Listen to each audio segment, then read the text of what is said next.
you head out onto the water with your stand-up paddleboard, it's really important you plan your paddle to help ensure you and your paddling buddies have a fun and safe SUP session. Make sure you consider the following: the wind and the weather, your location, the tide or the river conditions, appropriate clothing, your personal flotation, communication and emergency, your equipment, and the correct leash. In this video, I'm going to be talking about personal flotation or PFDs. You might know them as buoyancy aids, life preservers, and life jackets depending on where you are in the world. PFDs help keep you afloat when you're in the water and ultimately can save your life. Whether you wear a PFD or not while paddleboarding is up to you, and it is a topic of major discussion at the moment, but there are places around the world that wearing a PFD is mandatory. There are many different types of PFD on the market today, providing different levels of buoyancy. Some which you wear like a jacket, some which you put over your head, and some which you wear around your waist, which require activation. Do you know what the different PFD options are and which style of PFD best suit your type of paddling, and the pros and cons of wearing different PFDs? So to start off with, what are the main types of PFD?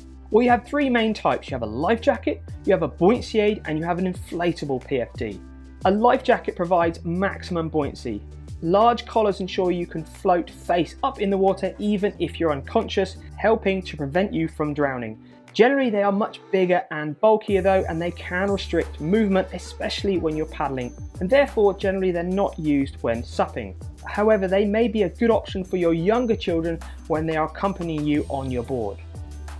A buoyancy aid, most commonly used for SUPs, provide additional float if you end up in the water, but they won't keep your head out of the water if you become unconscious. They're far less bulky and less restrictive than a life jacket. They can also help keep you a lot warmer in the water because there's an extra layer of foam around your body core. There's lots of options available: jacket or over the head style, including pockets, hydration pouches. Bear in mind, with more straps and buckles and more front pockets, it can make it harder to climb back on your board, especially if you have a thicker paddleboard. So choose a more slimline buoyancy aid if it is possible for your SUP. An inflatable PFD is becoming very popular on the market right now. It's worn around the waist. The PFD is stored in a pouch on the waist belt, which has to be activated manually. They're really compact. They're even hard to notice if you're wearing one around your waist, so they won't restrict your paddling movement at all. They're becoming increasingly popular in the SUP world, especially for more confident paddlers. Now remember, they won't provide any buoyancy until activated. They're just there in case of an emergency. Now bear in mind that due to the time it takes to activate and inflate, it's less suitable when paddling on moving water where incidents can escalate quickly and immediate buoyancy is required.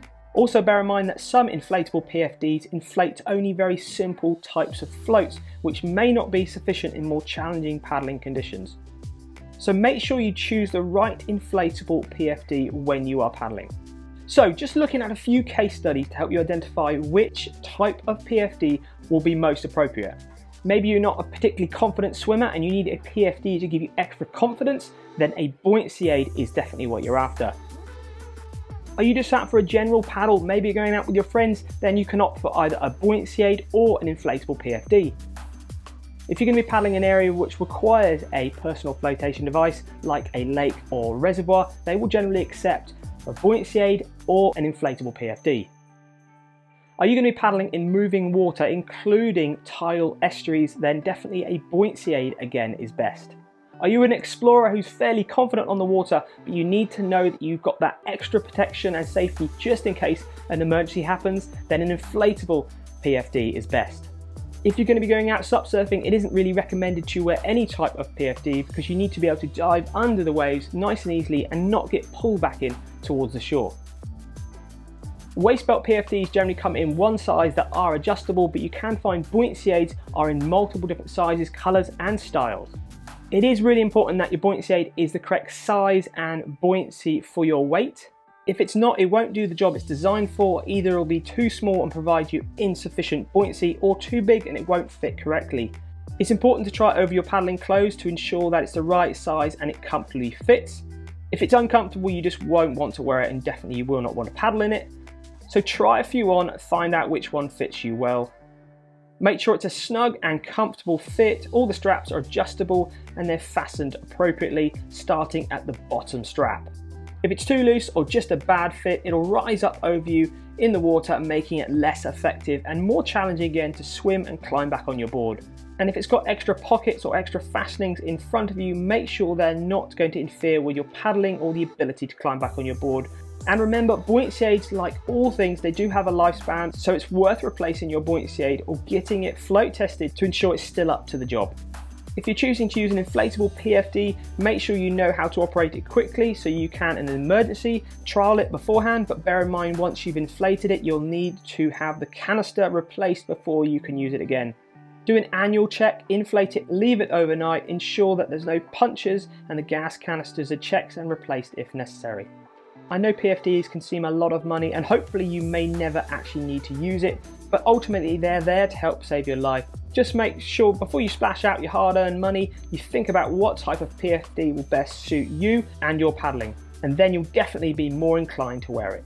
We hope you found this SUP Safe video useful and informative, and it's given you a good idea of what PFD is right for you and their pros and cons. Please share this information with other stand-up paddleboarders so everybody can stay SUP safe out on the water.